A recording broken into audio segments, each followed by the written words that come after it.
That's it.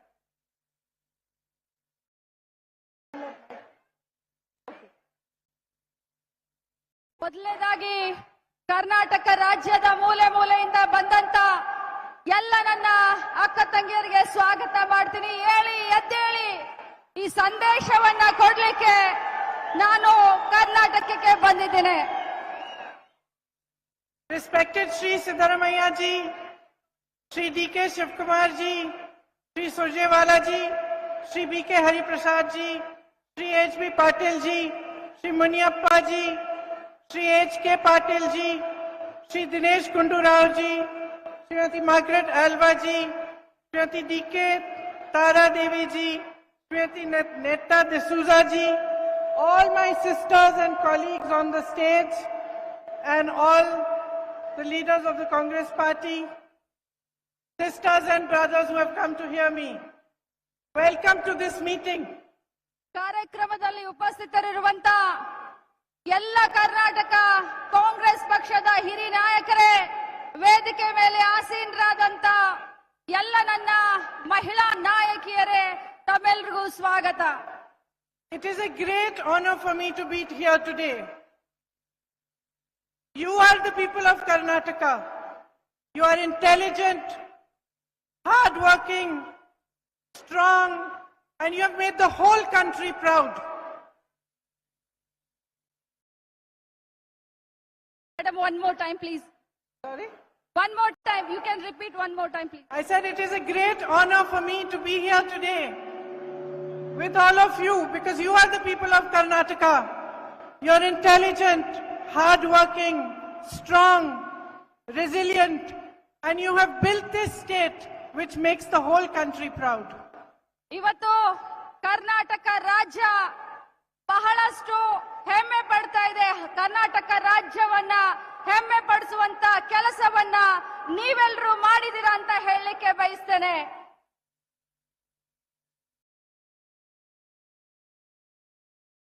All over the world, you are recognized for your diligence and for your hard work.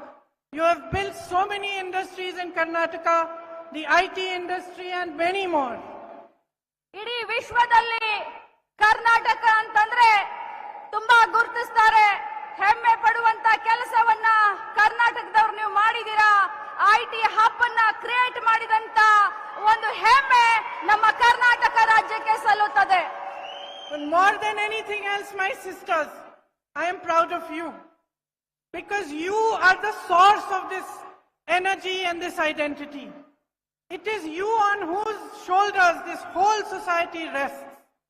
It is you who have built Karnataka.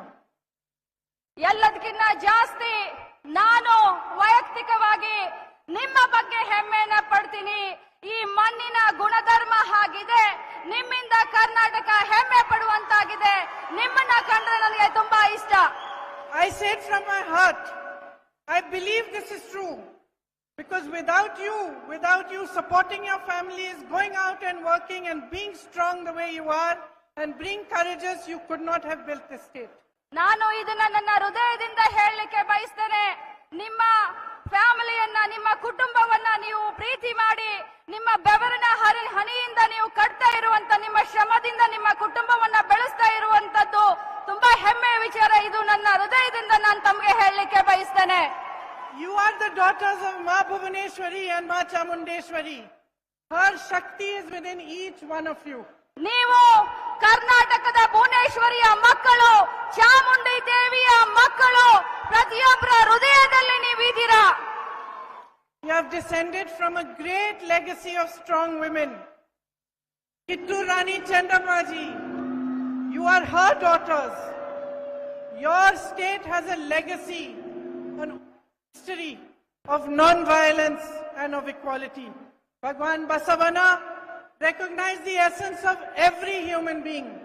ನೀವು ರಾಣಿ ಕಿತ್ತೂರು ಚೆನ್ನಮ್ಮನ ನಾಡಿನಿಂದ ಬಂದಂತ ಮಹಿಳೆಯರು, ಸಮಾನತೆಯ ಹರಿಕಾರರಾದಂತ ಬಸವಣ್ಣನವರ ಸಂದೇಶದಿಂದ ಬೆಳೀತಾ ಇರುವಂತ ಈ ನಾಡಿನಲ್ಲಿ ಹುಟ್ಟಿದಂತವರು.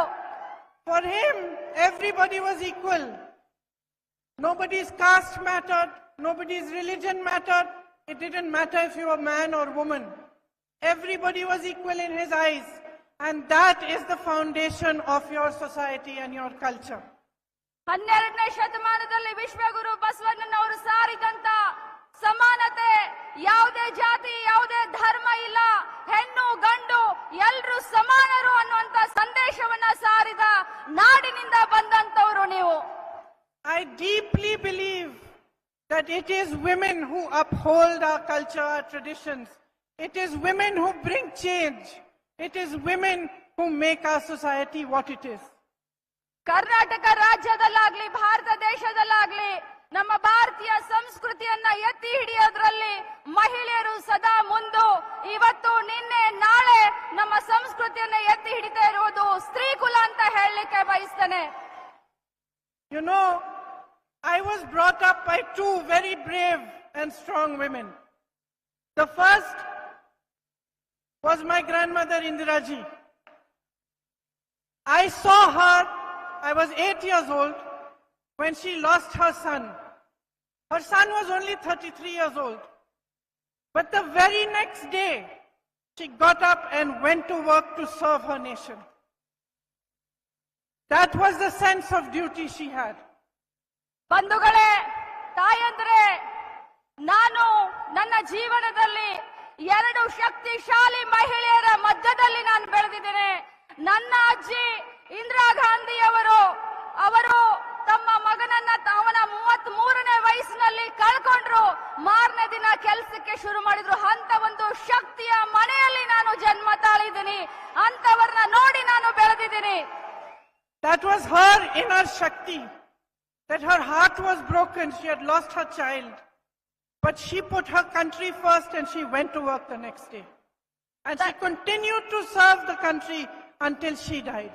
ಒಬ್ಬ ತಾಯಿಯಾಗಿ ಒಬ್ಬ ಮಗನನ್ನ ಕಳ್ಕೊಂಡು ಹೃದಯ ವಿದ್ರಾವಕ ಆದಂತ ಘಟನೆ ಆದ್ರೂ ಕೂಡ ದೇಶ ಮೊದಲು, ಆಮೇಲೆ ನನ್ನ ಫ್ಯಾಮಿಲಿ, ಆಮೇಲೆ ನನ್ನ ಕುಟುಂಬ, ನನ್ನ ಮಗ ಅಂತ ಹೇಳಿ ಈ ದೇಶಕ್ಕೋಸ್ಕರ ತನ್ನ ದುಃಖವನ್ನ ಮರೆತು ಮಾರನೇ ದಿನ ಕೆಲಸವನ್ನ ಪ್ರಾರಂಭಿಸಿದಂತ ಇಂದಿರಾ ಗಾಂಧಿ ಅವರ ಮೊಮ್ಮಗಳು. I was brought up by my mother, Sonia ji. ನಾನು ಬೆಳೆದಿದ್ದು ನನ್ನ ತಾಯಿ ಸೋನಿಯಾ ಗಾಂಧಿ ಅವರನ್ನ ನೋಡ್ಕೊಂಡು. ನನ್ನನ್ನ ಬೆಳೆಸಿದ್ದು ಸೋನಿಯಾ ಗಾಂಧಿ ಅವರು. At the age of 21, she fell in love with my father, Rajiv. And she came all the way from Italy to India to get married to him. Sonia Gandhiji ಅವರು ತಮ್ಮ 21ನೇ ವಯಸ್ಸಿಗೆ ರಾಜೀವ್ ಗಾಂಧಿ ಅವರ ಮೇಲೆ ಪ್ರೇಮಾಂಕುರವಾಗಿ ತಾನು ಹುಟ್ಟಿದಂತ ದೇಶ ಇಟಲಿಯನ್ನ ಬಿಟ್ಟು ಭಾರತ ದೇಶಕ್ಕೆ ಬಂದರು. She struggled to learn our traditions. She learnt the ways of India. She understood and imbibed everything from Indiraji. And at the age of 44, she lost her beloved husband. Bharat ದೇಶಕ್ಕೆ ಬಂದು ರಾಜೀವ್ ಗಾಂಧಿ ಅವರನ್ನ ಮದುವೆ ಮಾಡಿಕೊಂಡು ಬಹಳಷ್ಟು ಈ ದೇಶದ ಸಂಸ್ಕೃತಿಯನ್ನ ತಿಳ್ಕೊಳ್ಳಕ್ಕೆ, ಈ ದೇಶದ ಜನರ ನಾಡಿ ಮಿಡಿತವನ್ನ ಅರ್ಥ ಮಾಡ್ಕೊಳ್ಳಕ್ಕೆ ಬಹಳಷ್ಟು ಕಷ್ಟಪಟ್ರು. ಆದ್ರೆ ಬಂಧುಗಳೇ, ತನ್ನ 44ನೇ ವಯಸ್ಸಿನಲ್ಲಿ, ಬರೀ 44ನೇ ವಯಸ್ಸಿನಲ್ಲಿ ಸೋನಿಯಾ ಗಾಂಧಿ ಅವರು ತನ್ನ ಪತಿಯಾದಂತ ರಾಜೀವ್ ಗಾಂಧಿ ಅವ್ರನ್ನ ಕಳ್ಕೊಂಡ್ರು. And even though she disliked politics, she took the path of service to the nation and she served India for all of her life till today when she is now 76 years old. ಇವತ್ತು ನಮ್ಮ ತಾಯಿಯವರು 44ನೇ ವಯಸ್ಸಿಗೆ ತನ್ನ ಗಂಡನನ್ನ ಕಳ್ಕೊಂಡ್ರು ಕೂಡ ಭಾರತ ದೇಶದ ಸೇವೆಯನ್ನ ಮಾಡ್ಲಿಕ್ಕೆ ರಾಜಕಾರಣದಲ್ಲಿ ಸಕ್ರಿಯ ಆಗಿದ್ದಾರೆ. ಅವತ್ತಿನಿಂದ ಇವತ್ತು ಅವ್ರಿಗೆ 76 ವಯಸ್ಸು ಆದ್ರೂ ಕೂಡ ದೇಶದ ಪ್ರಗತಿಗೋಸ್ಕರ ರಾಜಕಾರಣದಲ್ಲಿ ಆಕ್ಟಿವ್ ಆಗಿದ್ದಾರೆ. From these two women and from hundreds of women that I have met through my life, ordinary women who struggle every day, ಈ ಇಬ್ಬರು ಮಹಿಳೆಯರು ಇಂದಿರಾ ಗಾಂಧೀಜಿ ಮತ್ತು ಸೋನಿಯಾ ಗಾಂಧೀಜಿ ಅವರನ್ನ ನೋಡಿ, ಮತ್ತು ಅದಕ್ಕಿಂತ ಜಾಸ್ತಿ ದೇಶದ ಮೂಲೆ ಮೂಲೆಯಲ್ಲಿ ಪ್ರತಿಯೊಬ್ಬ ನನ್ನ ಅಕ್ಕ ತಂಗಿಯರನ್ನ ನೋಡಿ ನಾನು ರಾಜಕಾರಣ ಮಾಡ್ತಾ ಇದ್ದೇನೆ. I have learned one very important thing. ನಾನು ಬಹಳಷ್ಟು ಮುಖ್ಯವಾದಂತ ವಿಚಾರವನ್ನ ಕಲ್ಕೊಂಡಿದ್ದೀನಿ. No matter what happens to you in your life, No matter how big the tragedy you face, how deep your struggles are, whether they are at home or they're at work or outside, you have the capacity to stand up and fight for yourself. ತಾಯಂದ್ರೆ, ಅಕ್ಕ ತಂಗಿಯರೇ, ಎಷ್ಟೇ ನಿಮ್ಮ ಜೀವನದಲ್ಲಿ ಕಷ್ಟ ಬರಲಿ, ಎಷ್ಟೇ ನಿಮಗೆ ತೊಂದರೆ ಆಗ್ಲಿ, ಎಷ್ಟೇ ನಿಮಗೆ ಆರೋಪಗಳ ಸುರಮಳೆ ಆಗ್ಲಿ, ನೀವು ಎದ್ದು ನಿಂತು ಫೈಟ್ ಮಾಡಬೇಕು. ನಿಮ್ಮ ಸ್ವಂತ ಶಕ್ತಿಯ ಮೇಲೆ, ಕಾಲ್ ಮೇಲೆ ನಿಮ್ಮ ಜೀವನವನ್ನ ನಡೆಸಬೇಕು, ಧೈರ್ಯದಿಂದ ಮುನ್ನುಗ್ಗಬೇಕು. Each one of you sisters who are sitting here today, I know you have big struggles. I know what you face. And I know especially the kind of hardships you've been facing in the last few years. And I know that every day for you is a question of how strong you are to face the next day.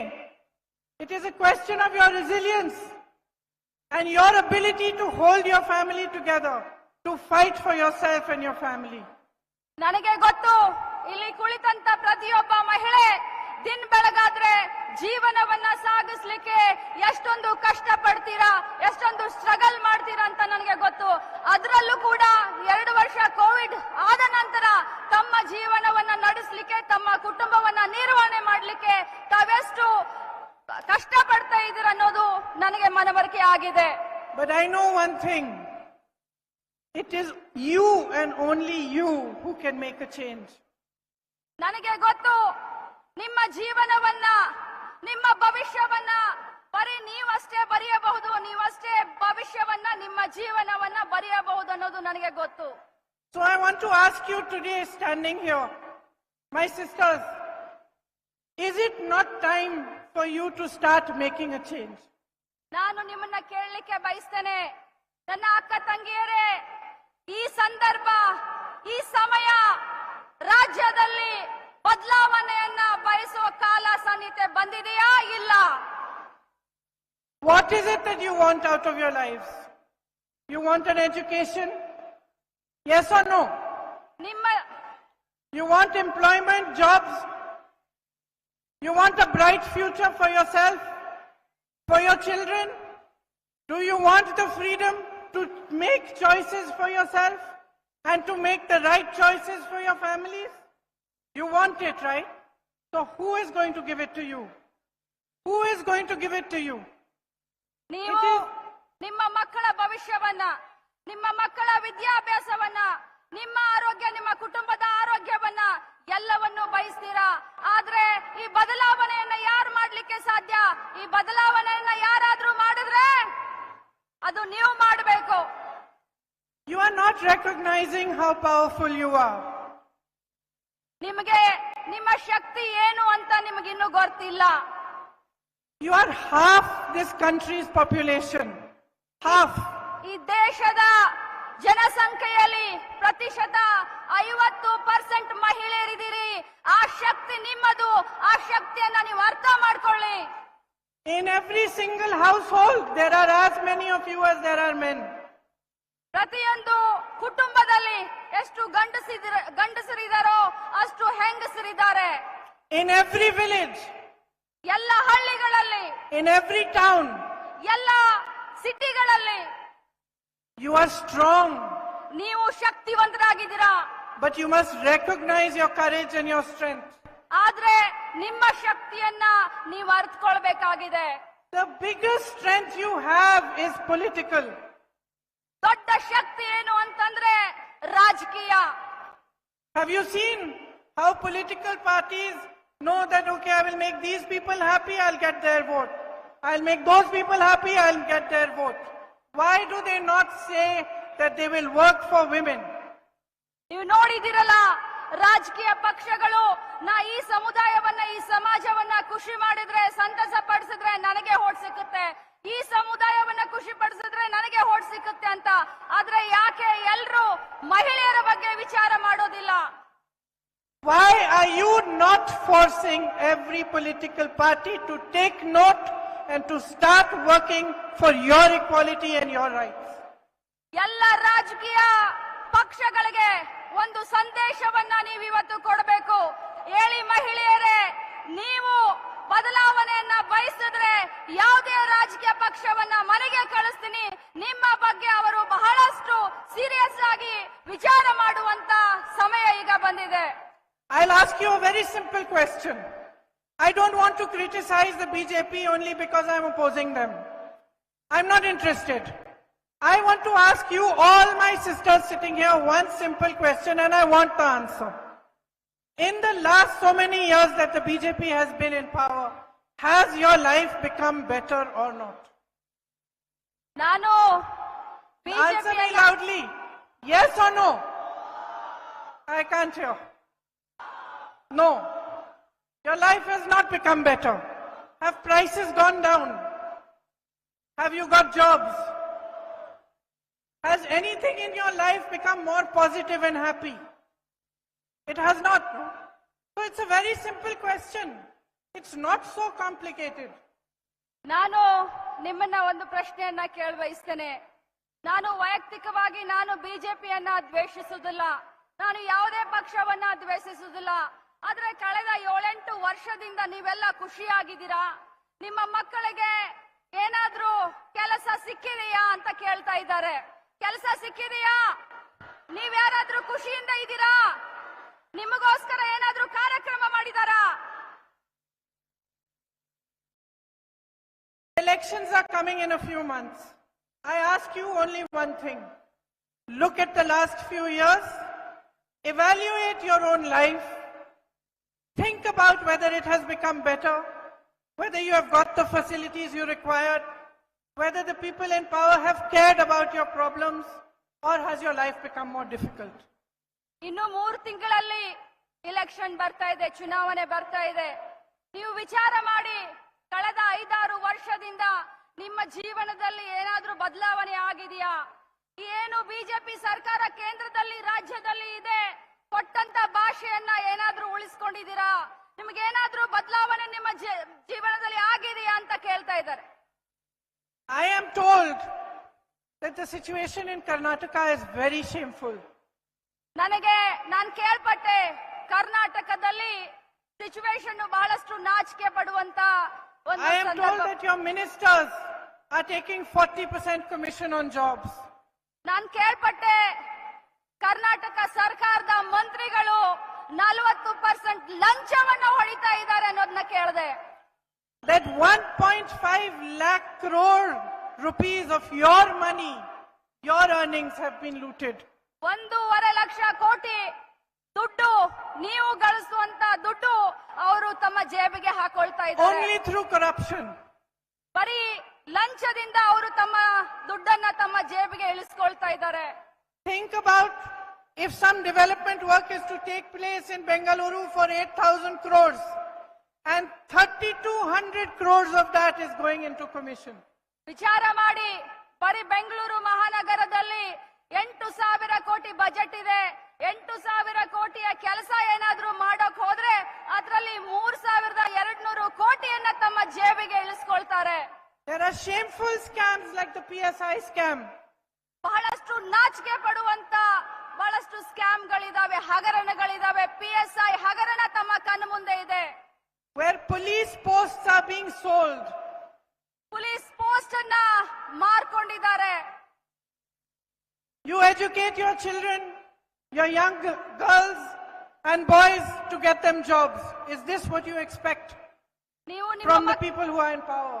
ನೀವು ನಿಮ್ಮ ಮಕ್ಕಳನ್ನ ಬೆಳೆಸ್ತೀರಾ, ಶಿಕ್ಷಣ ಕೊಡ್ತೀರಾ, ಮಗನಾಗಿ ಅವ್ರಿಗೆ ಶಿಕ್ಷಣವನ್ನ ಕೊಡ್ತೀರಾ. ಯಾವುದಕ್ಕೋಸ್ಕರ, ಯಾವ ಪುರುಷಾರ್ಥಕ್ಕೋಸ್ಕರ? ಈ ರೀತಿ ಹಗರಣಗಳನ್ನ ನೋಡೋದಕ್ಕೋಸ್ಕರನಾ? You have to pay bribes for bowels, driving licenses, housing, transfer, everything.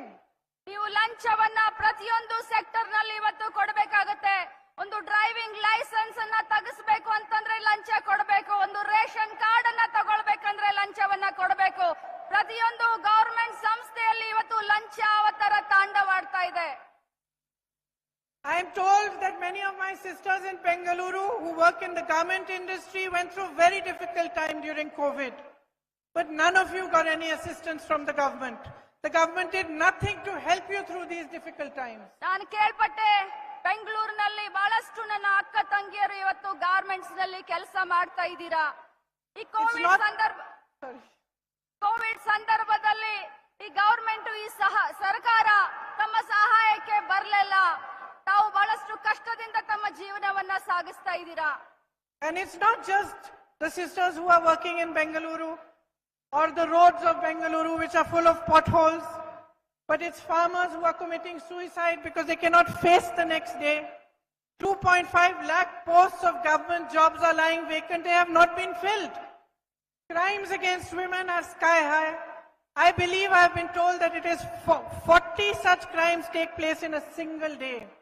ಇದು ಬರೀ ಬೆಂಗಳೂರಲ್ಲ, ಬೆಂಗಳೂರಿನ ಸುತ್ತಮುತ್ತಲಿರುವಂತ ಎಲ್ಲ ಮಹಿಳೆಯರ ಭವನ ಇದು. ಅದರಲ್ಲೂ ಕೂಡ 2.5 ಲಕ್ಷ ಸರ್ಕಾರಿ ನೌಕರಿಗಳನ್ನ ಈ ಸರ್ಕಾರ ಇನ್ನೂ ತುಂಬಿಕೊಂಡಿಲ್ಲ.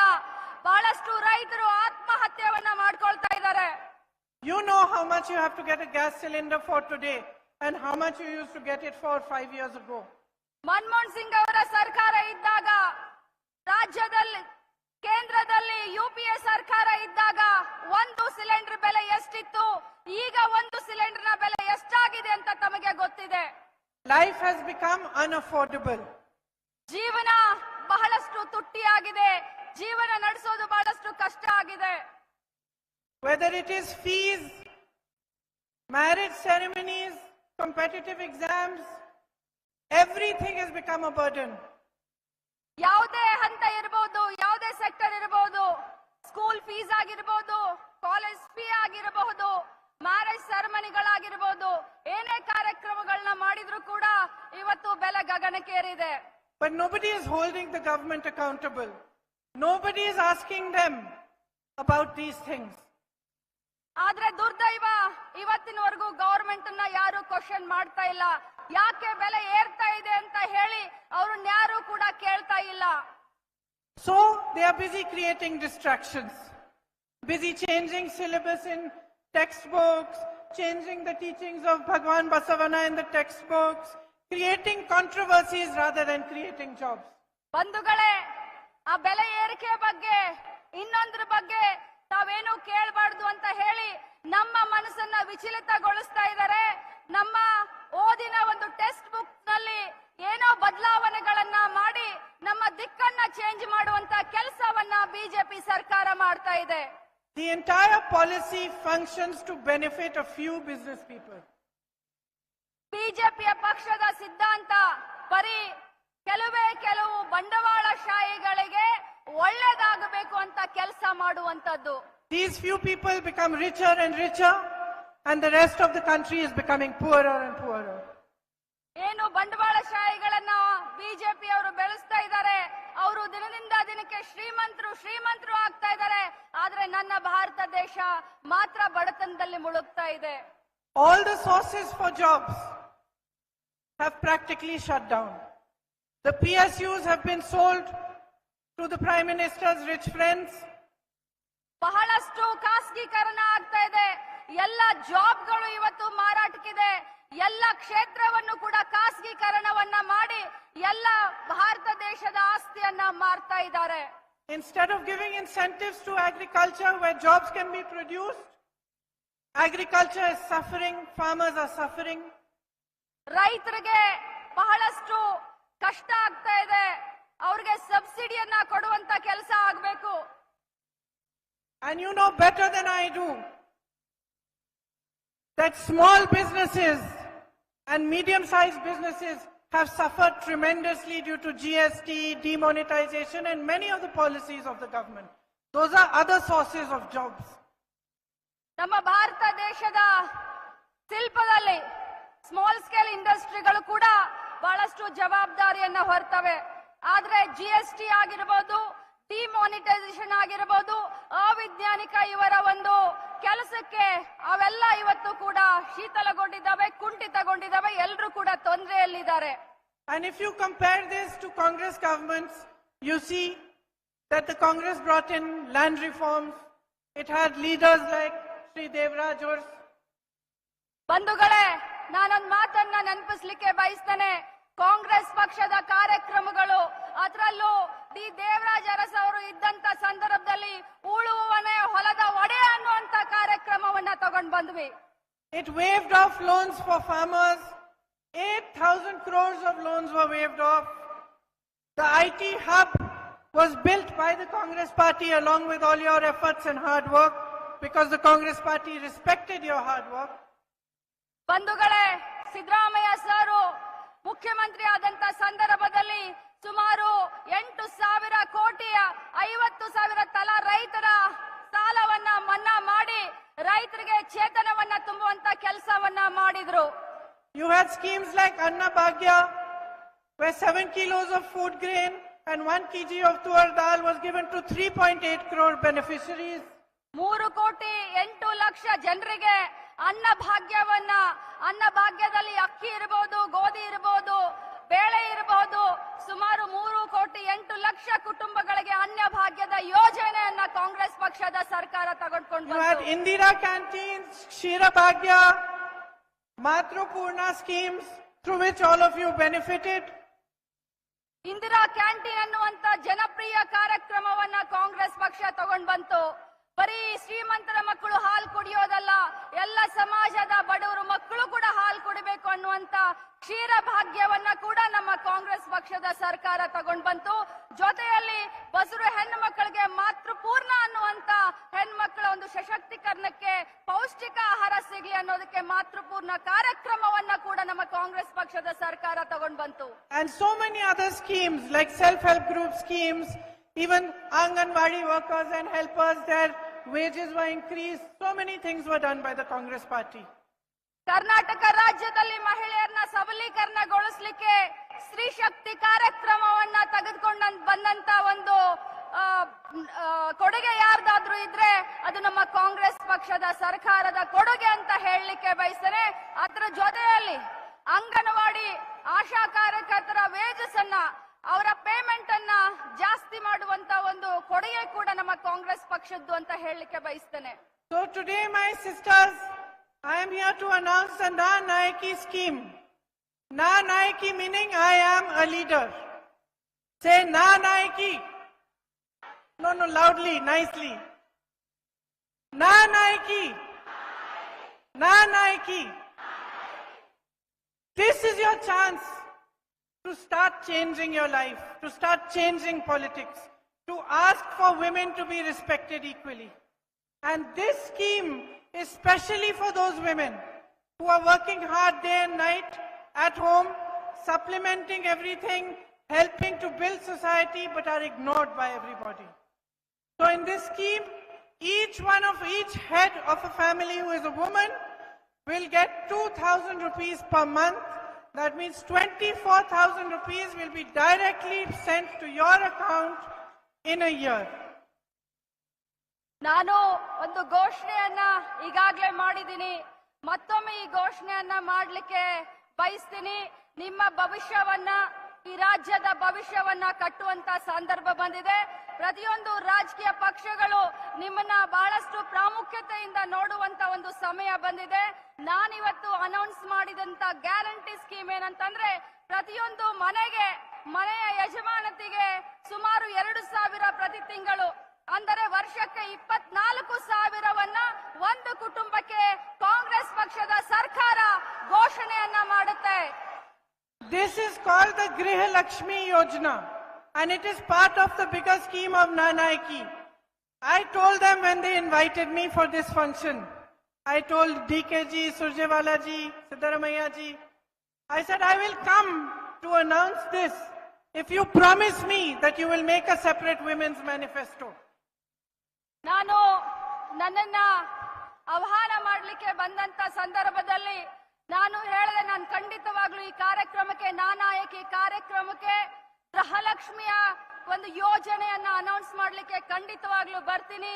ಆದ್ರೆ ಒಂದೇ ಒಂದು, ನೀವು ಕರ್ನಾಟಕ ರಾಜ್ಯದ ಮಹಿಳೆಯರಿಗೋಸ್ಕರ ಬೇರೆ ಒಂದು ಮ್ಯಾನಿಫೆಸ್ಟೋವನ್ನ ನೀವು ಮಾಡ್ತೀರಿ ಅನ್ನುವಂತ ಒಂದು ಭರವಸೆಯನ್ನ ಕೊಟ್ರೆ ಅಷ್ಟೇ ನಾನು ಕಾರ್ಯಕ್ರಮಕ್ಕೆ ಬರ್ತೀನಿ ಅಂತ ಹೇಳಿದ್ದೆ. Because there is not one thing that we want to do to make you strong.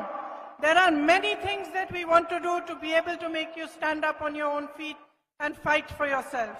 You know, we have also announced the 200 rupees, the 200 units free electricity recently. ಬರೀ ಒಂದೇ ಸಮಸ್ಯೆ ಮಹಿಳೆಯರಿಗೆ ಇರೋದಿಲ್ಲ. ಕುಟುಂಬವನ್ನ ನಿರ್ವಹಣೆ ಮಾಡಬೇಕಾದ್ರೆ ಅನೇಕ ಸಮಸ್ಯೆಗಳಿರ್ತಾವೆ. ಅದಕ್ಕೋಸ್ಕರ ಸ್ಪೆಷಲಿ ಸ್ತ್ರೀಯರಿಗೋಸ್ಕರ ಮ್ಯಾನಿಫೆಸ್ಟೋವನ್ನ ಮಾಡಿದ್ರೆ ಸ್ತ್ರೀ ಸಮಸ್ಯೆಗಳ ಬಗ್ಗೆ ಬೆಳಕನ್ನ ಚೆಲ್ಲಲಿಕ್ಕೆ ಸಹಾಯ ಆಗುತ್ತೆ. ಜೊತೆಯಲ್ಲಿ 200 ಯೂನಿಟ್ ಏನು ಪ್ರತಿಯೊಂದು ಮನೆಗೆ ನಾವು ವಿದ್ಯುತ್ ಅನ್ನ ಫ್ರೀ ಆಗಿ ಕೊಡ್ತಾ ಇದ್ದೀವಿ. So 200 units of free electricity will be provided to every house. And in addition, my colleagues will be announcing in their Women's Manifesto many new schemes for all of you to be able to move forward and to bring a change in your lives. ಈಗಾಗಲೇ 200 unit ನಿಮಗೆ free ಆಗಿ ವಿದ್ಯುತ್ ಅನ್ನ ಕೊಡೋದ್ರ ಜೊತೆಗೆ ಗೃಹಲಕ್ಷ್ಮಿ ಅನ್ನುವಂತ ನೂತನ ಯೋಜನೆ ಪ್ರತಿ ತಿಂಗಳು 2,000 ಪ್ರತಿ ಮನೆಯ ಯಜಮಾನಿತಿಗೆ ಕೊಡೋದ್ರ ಮುಖಾಂತರ ಇನ್ನು ಭವಿಷ್ಯದಲ್ಲಿ ಮುಂಬರುವಂತ ದಿನದಲ್ಲಿ ನಮ್ಮ ನಾಯಕರು ಅನೇಕ ಯೋಜನೆಗಳನ್ನ announce ಮಾಡೋರಿದ್ದಾರೆ. So do you believe in a strong Karnataka? ನೀವು Yes or no? Do you believe in a strong society? Are you going to build that strong Karnataka and that strong society? Are you going to lead the way? Are you going to be the leaders of your society, your homes, your villages and your state and your country? Just remember that it is in your hands to be that. It is in your hands to bring about change that transforms your society and your state. It is in your hands to ask for a politics that talks about your issues, your development, the things that matter in your life. It tells you about progress, development, education, jobs. Those are the questions you must ask. And I'm going to ask you to promise me that in this election, this is what you are going to ask every politician who comes in front of you. Promise me. Say, I promise that I will demand that my issues are heard. ನಾನು ಶಕ್ತಿಯುತವಾದಂತ ಕರ್ನಾಟಕದಲ್ಲಿ ವಿಶ್ವಾಸ ಇಟ್ಕೊಂಡಿದ್ದೀನಿ. ಶಕ್ತಿಯುತವಾದಂತ ಸಮಾಜದಲ್ಲಿ ವಿಶ್ವಾಸ ಇಟ್ಕೊಂಡಿದ್ದೀನಿ. ಪ್ರತಿಯೊಬ್ಬ ಮಹಿಳೆಯ ಅನಿಸಿಕೆಯನ್ನ ಗವರ್ಮೆಂಟ್ಗಳು ಸರ್ಕಾರಗಳು ಕೇಳಬೇಕು. ನೀವು ಶಕ್ತಿಯುತವಾದಂತ ಕುಟುಂಬವನ್ನ ನಿರ್ವಹಣೆ ಮಾಡಲಿಕ್ಕೆ ತಯಾರಿದ್ದೀರಾ? ನೀವು ಶಕ್ತಿಯುತವಾದಂತ ಸಮಾಜವನ್ನ ನಿರ್ಮಾಣ ಮಾಡಲಿಕ್ಕೆ ತಯಾರಿದ್ದೀರಾ? When we first made a women's manifesto in Uttar Pradesh, many people laughed at us.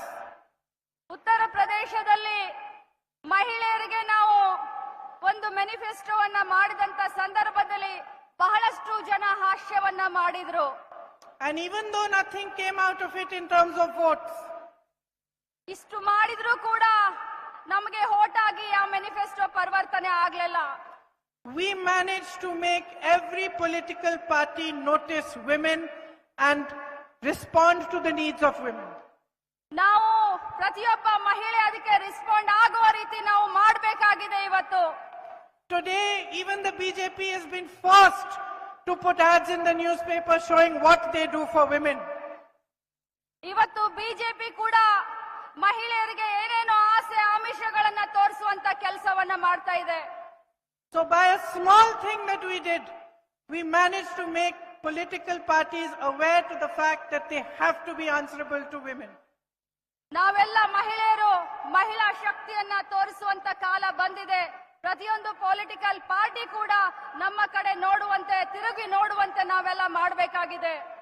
So I urge you to make this election about you. ನಾನು ತಮ್ಮೆಲ್ಲರಿಗೂ ಕೂಡ ಕಳಕಳಿ ಅಂತ ವಿನಂತಿ ಮಾಡ್ತೀನಿ. ಈ ಇಲೆಕ್ಷನ್ ನಿಮ್ಮ ಇಲೆಕ್ಷನ್ ಆಗಿ ನೀವು ಮಾಡಬೇಕಾಗಿದೆ.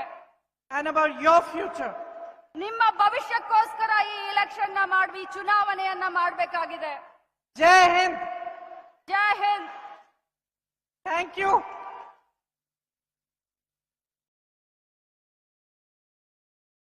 ಎಲ್ಲರೂ ಕೂಡ ಆಸೀನರಾಗಿರ್ಬೇಕು ಅಂತ ವಿನಂತಿ. ಇವಾಗ ಒಂದು ವಿಡಿಯೋ ಇದೆ ನಾಯಕಿ ಇದ್ದು, ಅದರ ಜೊತೆಗೆ ನಮ್ಮ ನಾಯಕಿ ಆಗಿರುವಂತಹ ಪ್ರಿಯಾಂಕಾ ಗಾಂಧಿ ವಾದ್ರಾ ಅವರಿಗೆ ಸನ್ಮಾನ ಇದೆ. ದಯವಿಟ್ಟು ಎಲ್ಲರೂ ಕೂಡ ಆಸೀನರಾಗಿರ್ಬೇಕು ಅಂತ ಒಂದು ವಿನಂತಿ. ಸ್ಟೇಜ್ ಅಲ್ಲಿ ಇರುವಂತಹ ಎಲ್ಲಾ ಹೆಣ್ಣು ಮಕ್ಕಳು ಕೂಡ please be seated. I request everybody to